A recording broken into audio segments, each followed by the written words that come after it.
there, Cancer. Welcome to your end of March 2021 General Tarot Update. It's Raina here.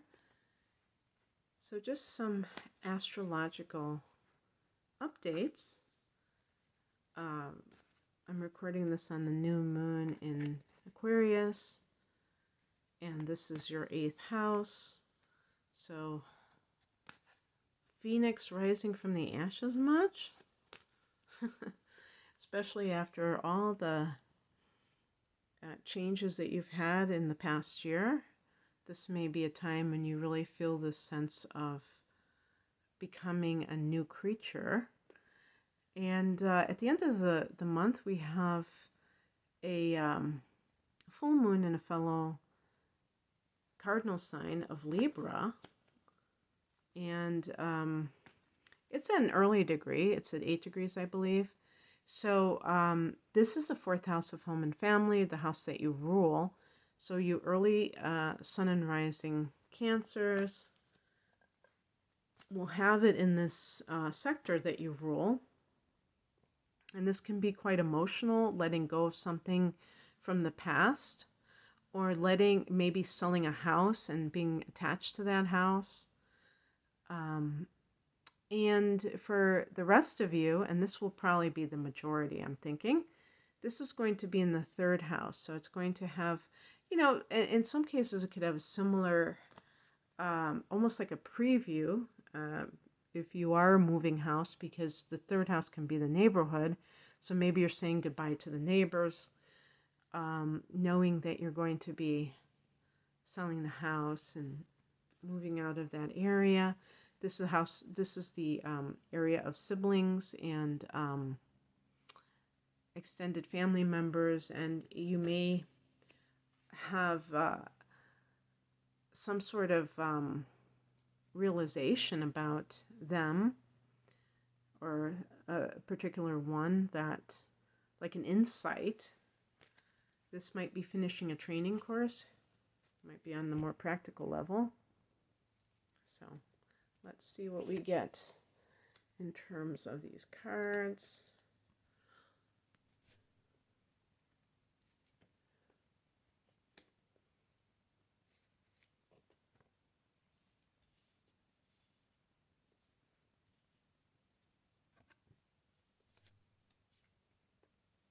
I'll pick an additional card.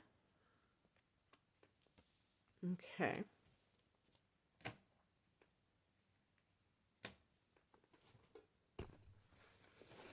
Okay, let's see what we got here. Okay, so the heart of the matter is the 9 of Pentacles. This is a card of financial independence. And let me bring up the past position card, the Ace of Swords. And I interpret this a little bit different than my book does. The main source, which tends to look at this as a card of a victory or some kind of success that's coming from challenging circumstances. What I look at is the fact that swords relate to the air signs. So this can be like a Gemini, Libra, or Aquarius. And Libra is a sign that Cancers often, I think, no, I could be wrong about that they tend to get involved with or are attracted to, because they're both cardinal signs. They're both dynamic in that sense, doers. Even though those two signs square off, so there can be a lot of clashes and power struggles for sure, 2 cardinal signs, there can be physical attraction. But anyway, the Ace of Swords, to me, because it's about the mind, it can be like having a new outlook on your life, because you're clearing the cobwebs. You're seeing things as they really are. You're not operating out of delusion. That's how I see that. And so I tend to think of some deception that has occurred, or some denial that you were in. Now, some of these cards, I mean, they can be with personal relationships. I got the Three of Swords, which can be heartbreak and things like that. The Hierophant could be marriage. So, and the Eight of Cups, leaving something that isn't fulfilling emotionally. But we can say this also about professional situations, okay? The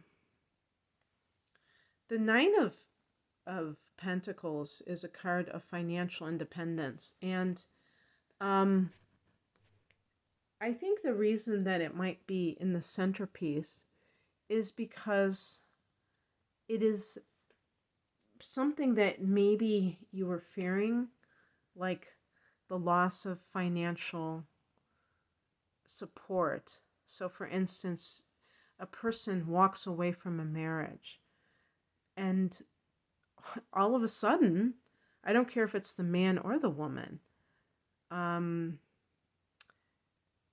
of a sudden, or, I don't have to use gender, I guess, but, it doesn't matter either party. But the reason I'm saying man or woman is because I associate the Nine of Pentacles with a female energy, a feminine energy.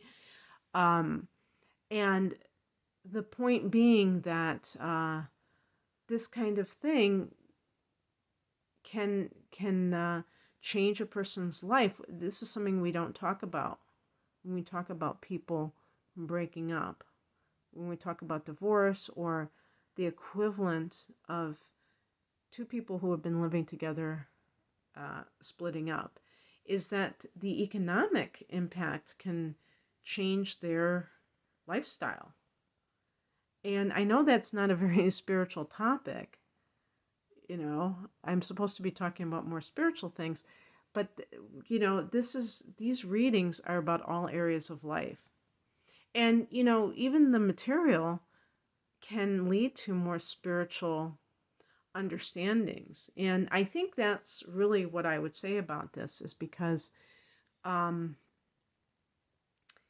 some people are willing to tolerate degradation in a relationship in order to keep that lifestyle,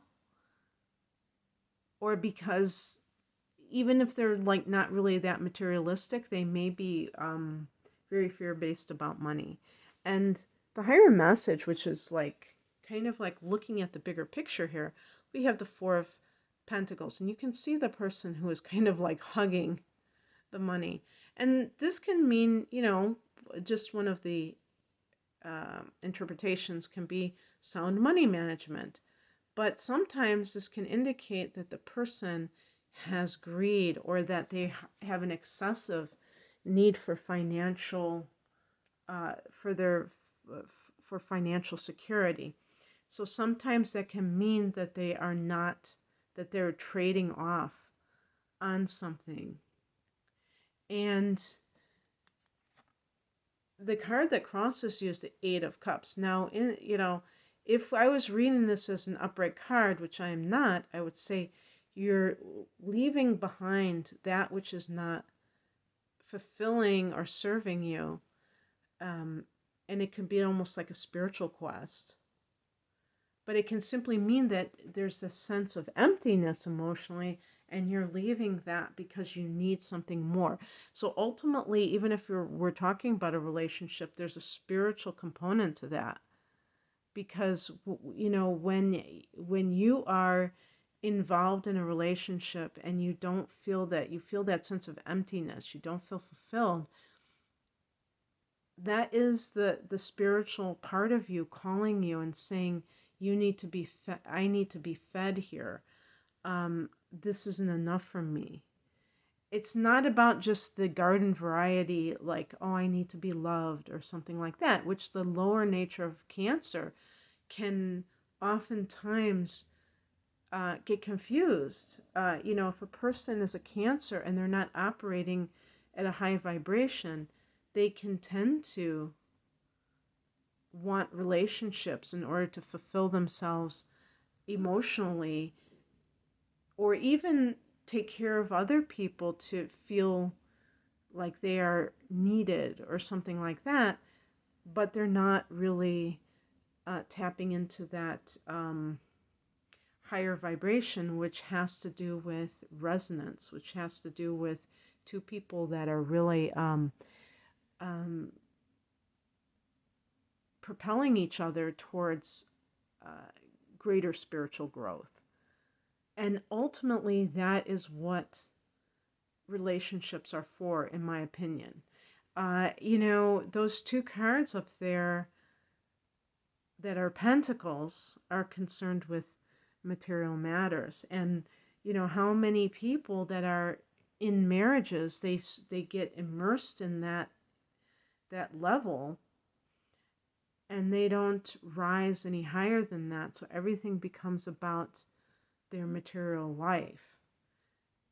And even the family can be part of that materialism, unfortunately, because they're not seeing their children also as these spiritual beings. They're just looking at, okay, have they gotten good grades? Are they doing this? Are they accomplishing that? I want them to get into the best schools. Why is that? Because they want them to make the most money. They want them to have the most success. These are, to me, the lower expression of these types of relationships. And I'm not trying to judge. I'm looking at what you are probably longing for, and some may not even realize that. What's coming in is the Three of Swords. This is a card of rejection or heartbreak.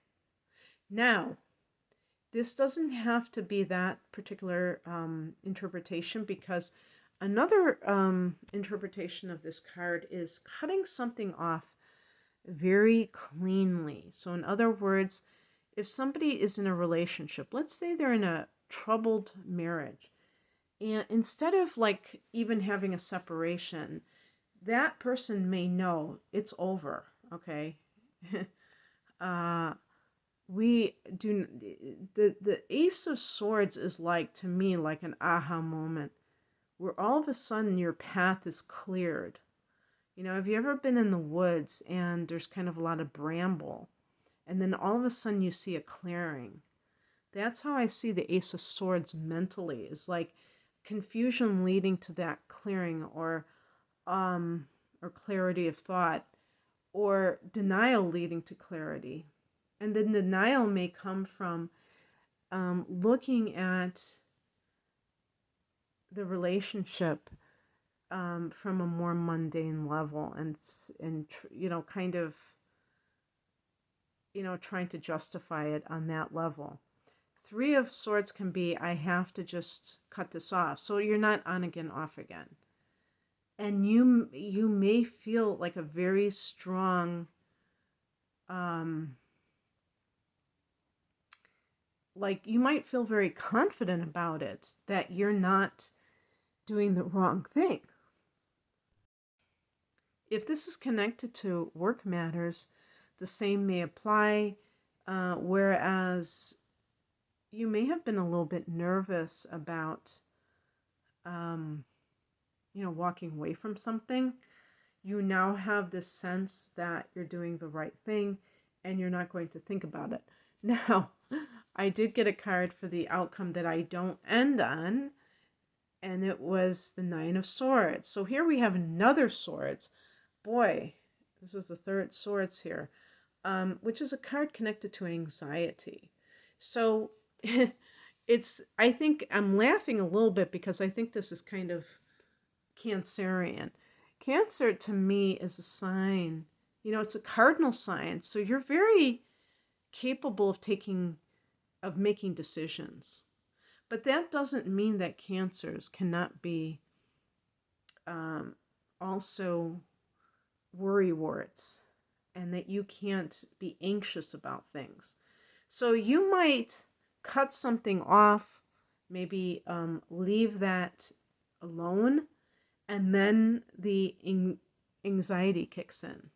So I picked an additional card, and I got the Hierophant. And to me, this is about having faith in something greater than yourself, greater than the world. Isn't there gosh, what does it say in the Bible? Greater in the world is he. Oh gosh, I can't believe I even attempted that one. If you know what I'm talking about, write it below, because I think it's what I think it means. And I think it's about having faith in God, which is sometimes very difficult when we're in that transition. And especially in this tumultuous world that we currently live in. But you know what's really interesting?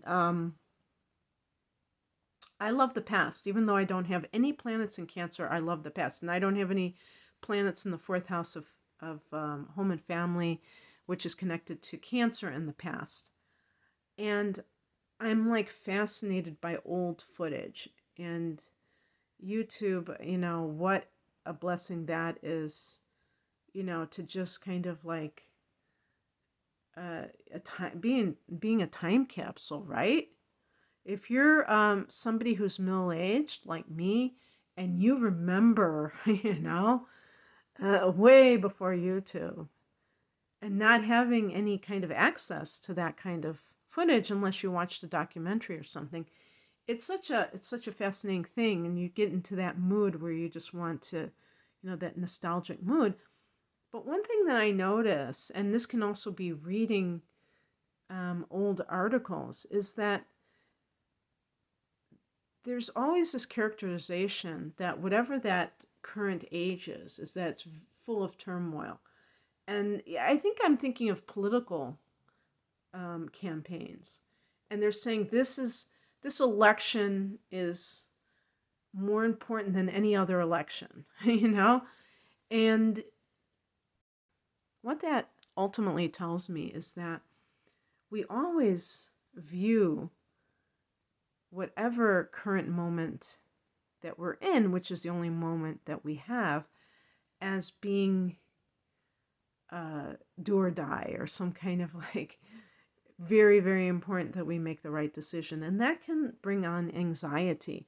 If we understand that life is eternal and there is no beginning or end, and there is no such thing as, you make this decision and, it's all over but the shouting because it's going to be the wrong one, then we can ease into our decisions. I was just reminded, what popped into my mind was Abraham Hicks, who says the better it gets, but also you can't do it wrong and it's never done, or something like that.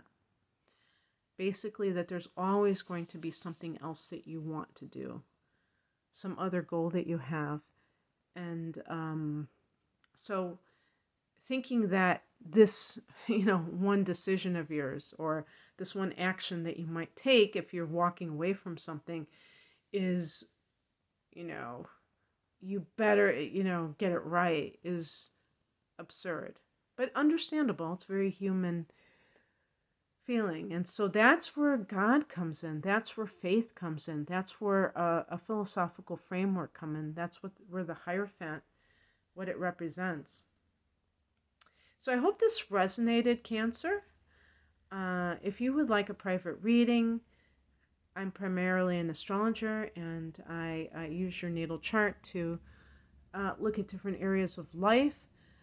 You can see the type of readings I offer at the link below. Thank you for watching. Take care. Bye.